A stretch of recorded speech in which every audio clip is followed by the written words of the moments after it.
السلام علیکم ورحمۃ اللہ تعالی وبرکاتہ۔ نحمده ونصلي ونسلم على رسوله الكريم اما بعد فاعوذ باللہ من الشیطان الرجیم بسم اللہ الرحمن الرحیم ان اللہ وملائکتہ یصلون علی النبی یا ایہا الذین آمنوا صلوا علیہ وسلموا تسلیما اللہم صل علی سیدنا ومولانا محمد معدن الجود والکرم وآلہ الکرام وابنہ الکریم وبارک وسلم صلاۃ وسلاما علیک یا رسول اللہ صلی اللہ تعالی علیہ وسلم۔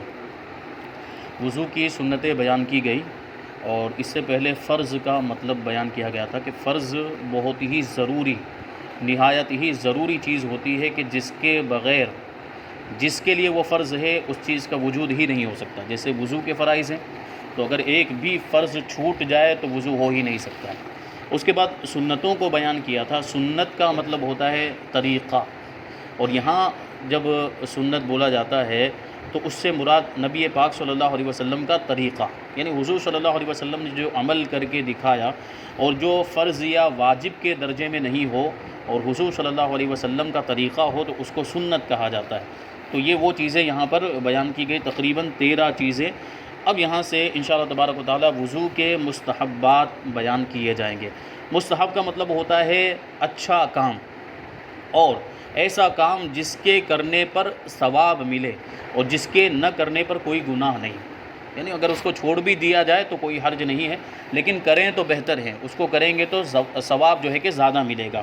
تو ایسی چیزیں وضو کے اندر کچھ 12 یہاں پر شمار کرائی ہیں، اور وہ کہتے ہیں نمبر ایک مستحبات میں کہ وضو کرتے وقت اونچی جگہ پر قبلہ روح بیٹھنا، اونچی جگہ پر بیٹھنا چاہیے تاکہ جو استعمال کیا ہوا پانی ہے وہ نیچے گرے اور چھینٹے وغیرہ بدن یا کپڑے پر نہ اڑیں۔ اور قبلہ روح بیٹھنا یہ مستحب ہے، قبلے کی طرف چہرہ کر کے اب کوئی مجبوری ہے، جیسے پہلے کہہ دیا کہ یہ مستحب ہے، اور مستحب کا مطلب ہی وہ ہوتا ہے کہ اگر عمل کیا تو ثواب ملے گا اور اگر عمل نہیں کیا تو کوئی گناہ نہیں ہے۔ تو قبلے کی طرف منہ کرنے کا اگر موقع ہے، اگر گنجائش ہے تو قبلے کی طرف منہ کر کے ہی بیٹھنا چاہیے۔ جیسے اگر کہیں پر ہم کسی مسجد کے اندر گئے اور وہاں پر حوض ہی اس طریقے سے بنا ہوا ہے، یا جو نل ہوتے ہیں وضو کرنے کے لیے وہ اس طریقے سے لگائے گئے ہیں کہ اب وہاں پہ قبلہ کی طرف منہ ہو ہی نہیں سکتا ہے، تو وہاں ممکن ہی نہیں ہے، تو کیا الٹا ہو کر بیٹھے یا کس طرح بیٹھے، تو وہ طریقہ وہاں پر ممکن نہیں ہوگا۔ جیسے یہاں پر یہ حوض بنا ہوا ہے تو اس طرف بیٹھنے کے لیے جو بیٹھک بنی ہوئی ہے، نشست بنی ہوئی ہے، ادھر بھی بنی ادھر بھی بنی ہوئی ہے، لیکن اصل یہاں اس جانب ہونا چاہیے۔ اگر اس طرف ہوتا تو ہم اس طرح بیٹھتے تو قبلہ کی طرف رخ ہو جاتا، لیکن یہاں ممکن ہی نہیں ہے کہ ہم قبلہ کی طرف رخ کر سکیں۔ جہاں ممکن ہو، جہاں گنجائش ہو، وہاں پر قبلے کی طرف رخ کرنا یہ مستحب ہوگا۔ وضو کرنے میں بغیر ضرورت دوسرے سے مدد نہ لینا، کیا مطلب ہوا کہ وضو کے اندر دوسرے سے مدد لینا بھی مکروہ ہے۔ جیسے کہ ایک خادم کو لگا دیا، ایک نوکر کو لگا دیا، تو پانی ڈال میں وضو کرتا ہوں، تو یہ مدد لینا بھی وضو کے اندر مناسب نہیں ہے۔ تو بہتر یہی ہے کہ خود اپنے ہاتھ سے پانی لے کر خود ہی وضو کرے، دوسرے کی مدد نہ لے۔ ہاں ضرورت ہو کبھی، جیسے آدمی بیمار ہے، آدمی کے ہاتھ کمزور ہو گئے، ہاتھ میں کوئی بیماری ہے، یا وہ اپنی ایسی کمزوری ہے جس کی وجہ سے وہ خود پانی نہیں لے سکتا ہے، تو پھر ایسی صورت میں مجبوری ہے تو وہاں اجازت کوئی حرج نہیں ہے۔ دوران وضو دنیاوی گفتگو نہ کرنا، دنیاوی گفتگو کرنا مکروہ ہے وضو کرتے ہوئے۔ دین کی بات کر سکتے ہیں یا کچھ دعائیں وغیرہ جو ہے وہ پڑھنے کی ہوتی ہیں وضو کے دوران، وہ دعائیں پڑھتا جائے، اور دین کی بات کرنے کی ضرورت پیش آ گئی، یا کسی کو مسئلہ بتا رہا ہے، یا کسی کو دیکھا غلط وضو کرتے ہوئے، غلط طریقے پر وضو کر رہا ہے تو اس کو بتاتا جا رہا ہے کہ ایسے نہیں ایسے کرو، تو اس میں کوئی حرج نہیں۔ لیکن دنیا کی گفتگو، جیسے کہ آج ہمارے یہاں دیکھا جاتا ہے مسجدوں کے اندر بھی اور دوسرے مقامات پر بھی، کہ وضو کرنے بیٹھتے ہیں تو دنیا کی باتیں شروع ہو جاتی ہیں، وہاں تو ایسا ہوا، وہاں تو ایسا ہوا، اس نے تو ایسا کیا، اور پھر اپنے معاملہ سنانے لگ جاتے ہیں، تو یہ مکروہ ہے، خلاف ادب ہے، ایسا نہیں ہونا چاہیے۔ نمبر 4، پانی بہاتے وقت اعضاء پر ہاتھ پھیرنا، خاص کر سردیوں میں۔ پانی جب بہائیں گے تو ایک بار بہا لیا تو اس طریقے سے پانی کو تیل کی طرح چپڑ لیں تاکہ اچھی طریقے سے ہر جگہ پر پانی پہنچ جائے، اور خاص طور پر سردیوں میں، کیونکہ سردیوں میں یہ جو جلد ہوتی ہے سوکھ جاتی ہے، جو چمڑی ہوتی ہے وہ سوکھ جاتی ہے، تو پانی جلدی پہنچتا نہیں، اوپر سے گزر جاتا ہے۔ تو ایسی صورت میں پانی کو رگڑنا اور اس کو چپڑنا ضروری ہوگا، ملنا ضروری ہوگا، تاکہ پانی اچھی طریقے سے پہنچ جائے ہر جگہ پر۔ نمبر 5، دل کے ساتھ زبان سے بھی نیت کرنا، یہ مستحب ہے، بہتر ہے۔ نیت دل کے ارادے کو کہتے ہیں۔ ہر جگہ پر جہاں بھی نیت کا لفظ بولا جاتا ہے کہ یہاں نیت کرنی ہے، نماز میں نیت کرنی ہے، وضو میں نیت کرنی ہے، تیمم میں نیت کرنی ہے، دوسری عبادتوں کے اندر، روزے کے اندر نیت کرنی ہے، وہاں نیت سے مراد دل کا ارادہ ہے۔ دل میں ارادہ کر لیا، نیت ہو گئی۔ لیکن زبان سے بول لینا، الفاظ کے ذریعے بول لینا، یہ مستحب ہے، بہتر ہے، تاکہ جو زبان کے الفاظ ہیں وہ اور دل کے ارادے میں مطابقت ہو جائے، ٹھیک ہے، اور زبان سے بول لے تو پھر اطمینان ہو جائے کہ ہاں نیت ہو گئی ہے۔ دل کے ارادے میں کبھی ادھر ادھر ہو سکتا ہے، لیکن دل کا ارادہ بھی اگر پکا ہے، بس وہ دل میں ارادہ کر لیا تو وہ نیت کافی ہو جاتی ہے۔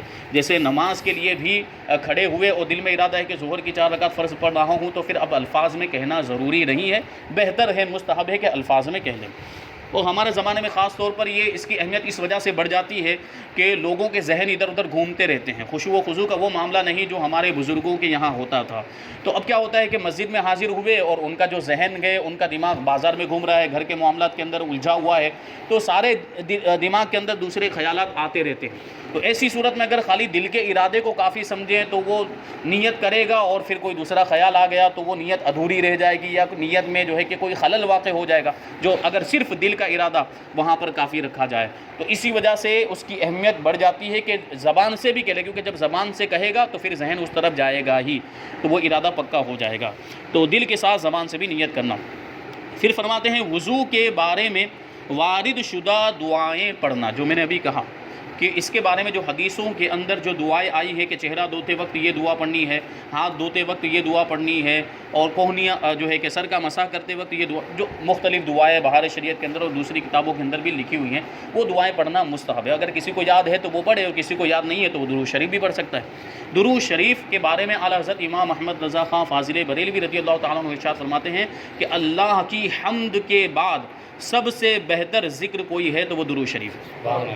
یعنی درود شریف کی برکت ایسی ہے کہ اگر درود شریف پڑھنے کی وجہ سے ہم دعا نہیں کر سک رہے ہیں، یا درود شریف پڑھنے کی وجہ سے ہم قرآن کی تلاوت نہیں کر پا رہے ہیں، تو اللہ تبارک و تعالیٰ درود شریف کی برکت سے تلاوت قرآن کا ثواب بھی عطا فرما دیتا ہے، اور جو دعائیں ہمارے دل میں ہوتی جو ہم نہیں کر پاتے وہ دعائیں بھی قبول فرما دیا جاتا ہے۔ یہ درود شریف کی برکت ہے۔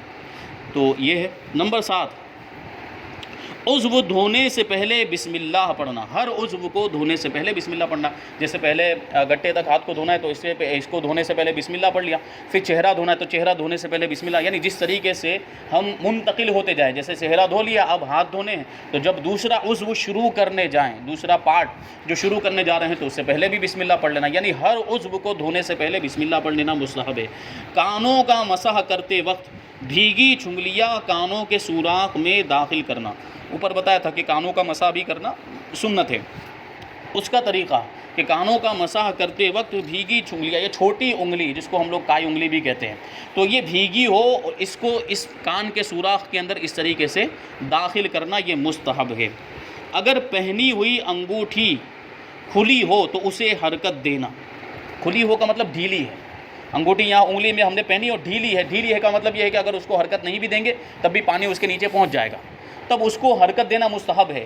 لیکن اگر بہت زیادہ فٹ ہے، بہت زیادہ ٹائٹ ہے کہ اگر اب اس کو حرکت نہیں دی تو اس کے نیچے پانی نہیں پہنچے گا، تو ایسی صورت میں اس کو حرکت دینا واجب ہے۔ اس کو اس طریقے سے حرکت دینا کہ اس کے نیچے پانی پہنچ جائے۔ اب انگوٹھیاں مختلف قسم کے لوگ پہنتے ہیں، کسی کی انگوٹھی ڈھیلی ہوتی ہے تو کسی کی انگوٹھی بہت زیادہ ٹائٹ ہوتی ہے، تو ڈھیلی ہے تو اس کو حرکت دینا، اس طریقے سے حرکت دینا مستحب ہے۔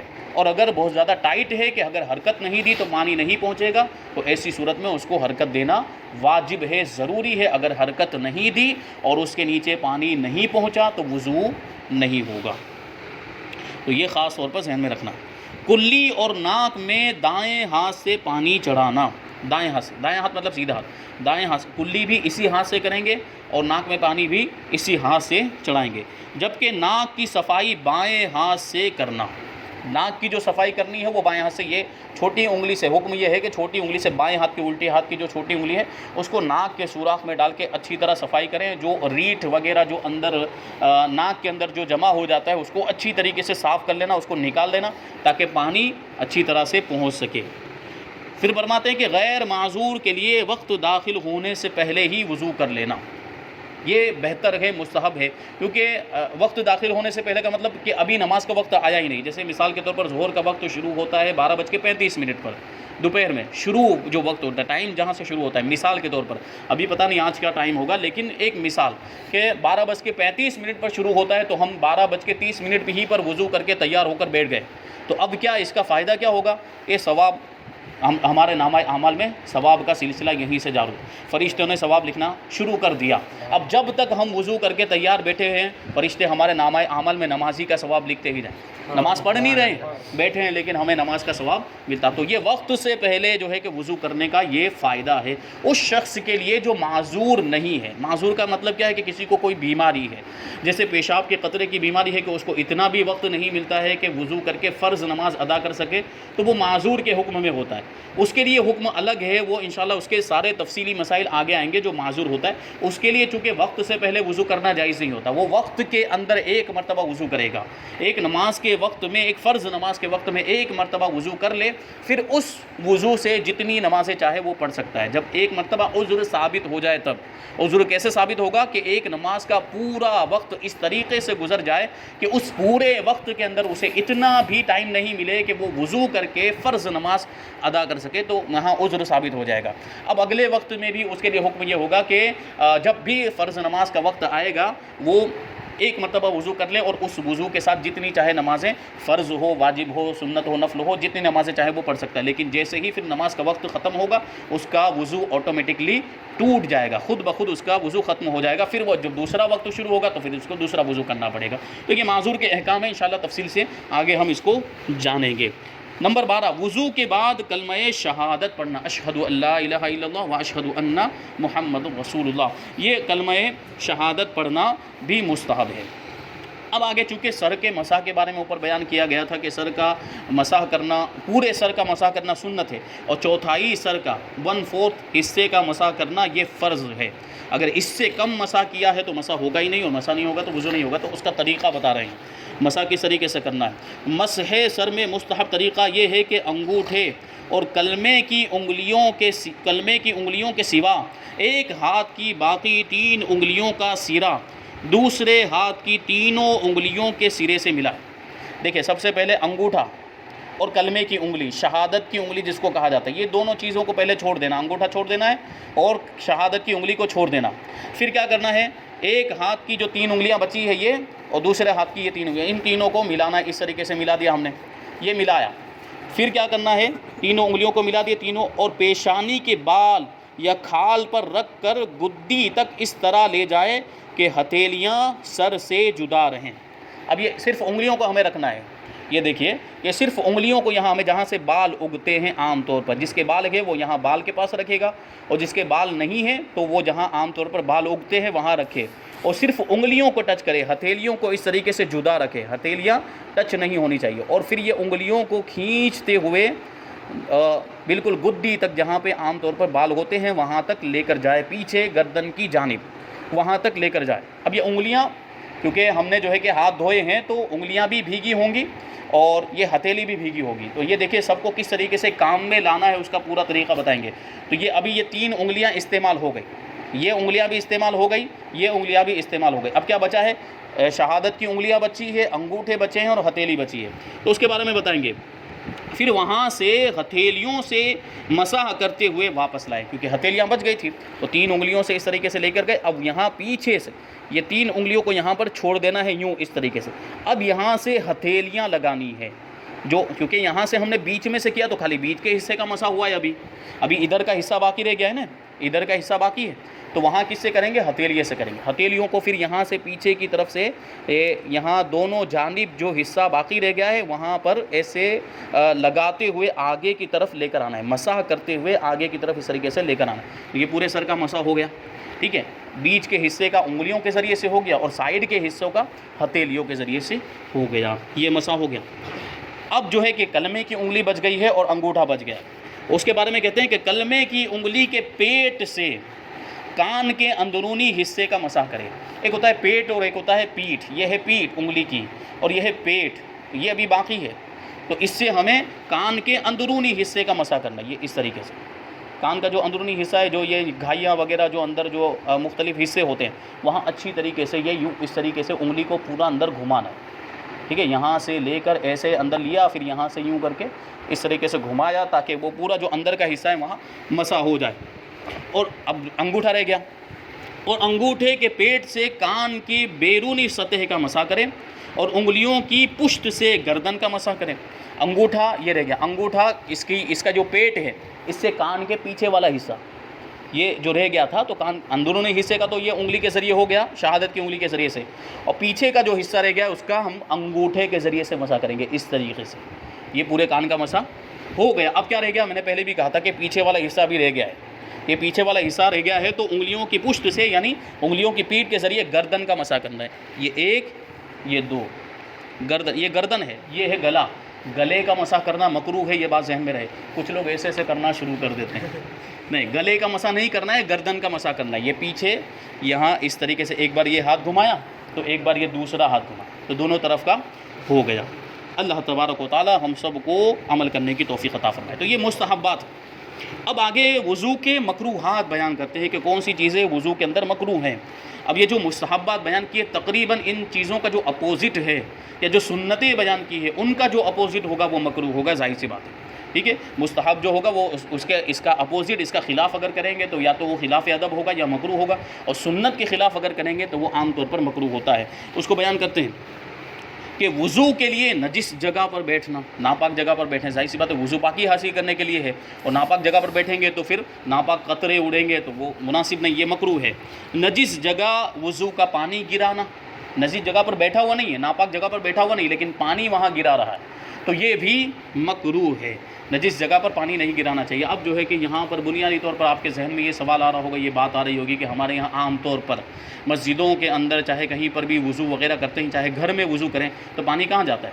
نالی کے اندر چلا جاتا ہے، ٹھیک ہے۔ تو چونکہ ہم شہر میں رہتے ہیں، ہمارے یہاں ایسا انتظام نہیں ہے کہ ہم پانی کو وضو کے پانی کو اس طریقے سے محفوظ کریں کہ وہ ناپاک جگہ پر نہ جائے، کیونکہ ہمارے لیے مجبوری کی صورت ہو جاتی ہے، یہ حرج کی صورت، اس میں حرج لازم آ رہا ہے، اس لیے اس کی اجازت ہوگی کہ پانی بھلے وہ اس میں چلا جائے، لیکن اگر کسی طریقے سے بچ سکتے ہوں کہ پانی کو ایسی جگہ پر پہنچایا جائے جو ناپاک جگہ نہ ہو، وضو کا پانی، کیونکہ اس سے پہلے بھی بیان کیا گیا کہ وضو کے پانی کی ایک تعظیم ہو، اس کا ایک تقدس ہے کہ یہ وضو کا پانی، کیونکہ اسے نسبت ہو گئی ہے وضو سے، اور اس کے لیے اس کا ایک ادب ہے، اس کا ایک احترام ہے۔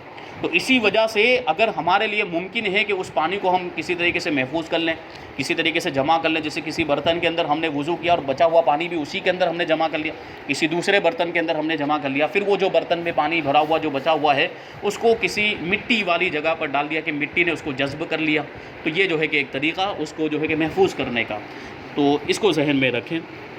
پھر فرماتے ہیں کہ اعضائے وضو سے لوٹے وغیرہ میں قطرے ٹپکانا یہ بھی مکروہ ہے، ٹھیک ہے۔ تو لوٹا جس سے وضو کر رہا ہے یا جو برتن، یہ پرانے زمانے کے اعتبار سے، اب تو عام طور پر لوگ کس طریقے سے مسجدوں میں عام طور پر وضو کرتے ہیں، گھر میں بہت کم ایسا ہوتا ہے۔ جیسے ابھی یہ کووڈ-19 کا جو دور تھا تو اس میں اس بات کی اہمیت لوگوں کے ذہن میں آئی ہوگی اور اس کا اندازہ ہوا ہوگا کہ گھر میں بھی وضو کیا جا سکتا ہے، اور گھر میں بھی وضو کریں گے تو پھر اس کے طریقے کیا ہوں گے اور اس کی جو ہے کہ احتیاطیں کیا ہوں گی۔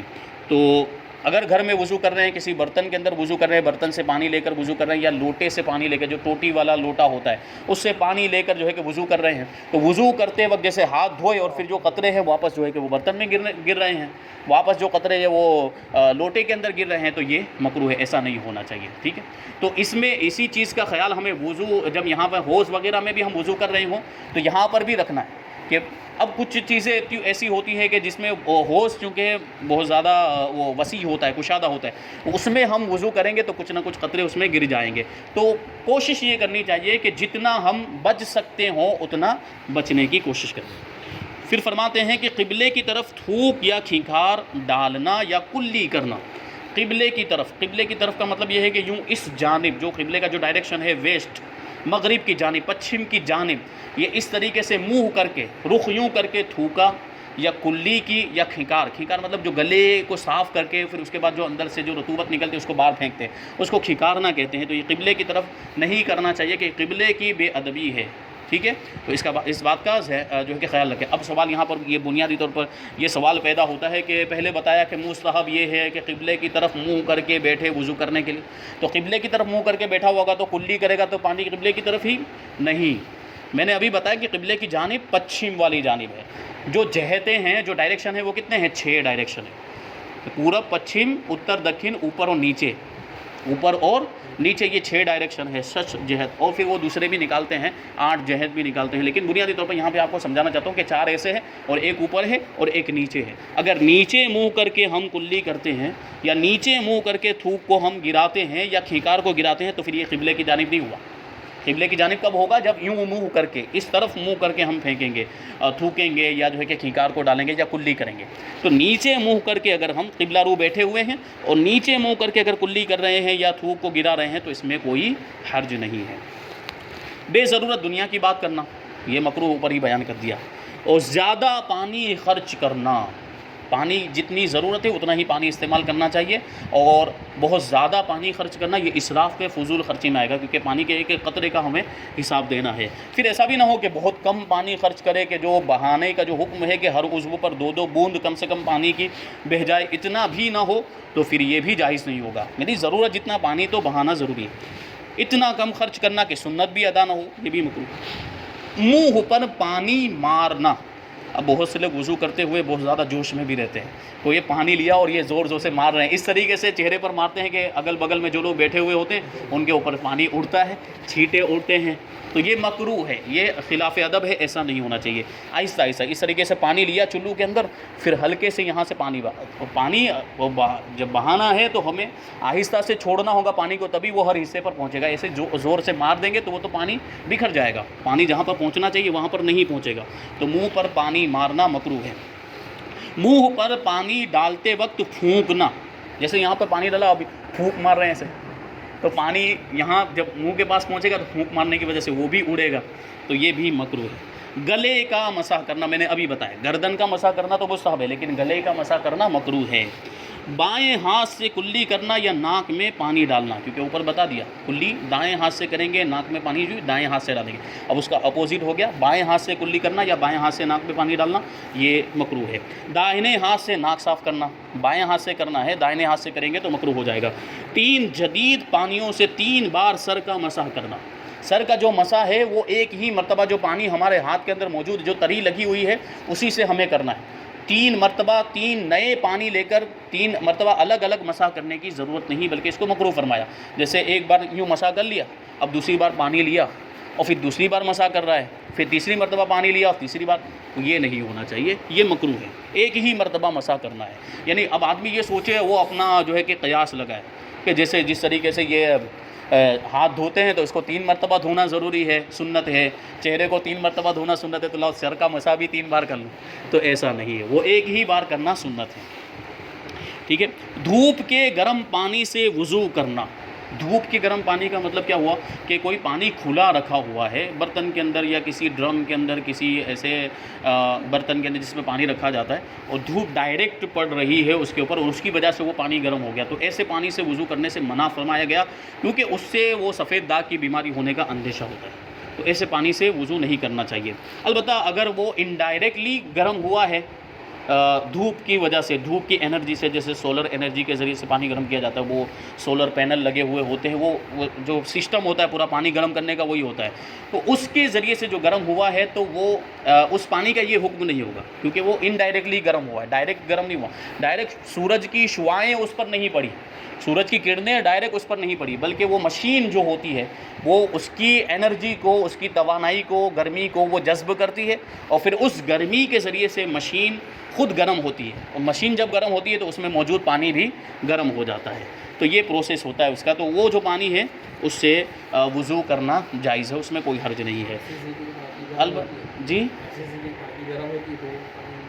ہاں، RCC کی اگر اوپر سے ڈھکن بند ہے یا ایسی کوئی ٹانکی بنی ہوئی ہے RCC کی ہے یا جو ہے کہ اینٹوں سے بنائی ہوئی ہے اور اوپر سے پورا بند ہے، اور ڈائریکٹ سورج کی کرنیں یا شعاعیں نہیں پڑ رہی ہیں تو اس کا وہی حکم ہے، یعنی اس سے وضو کر سکتے، کوئی حرج نہیں۔ البتہ اگر یہ بھی پانی ہے، مان لیجئے کہ سورج کی گرمی سے ڈائریکٹ گرم ہوا پانی ہے، معاملہ یہ ہے کہ اب اس کے علاوہ دوسرا کوئی پانی نہیں ہے وہاں پہ، تو اس سے بھی وضو کرنا تو جائز ہوگا، کوئی حرج نہیں ہے۔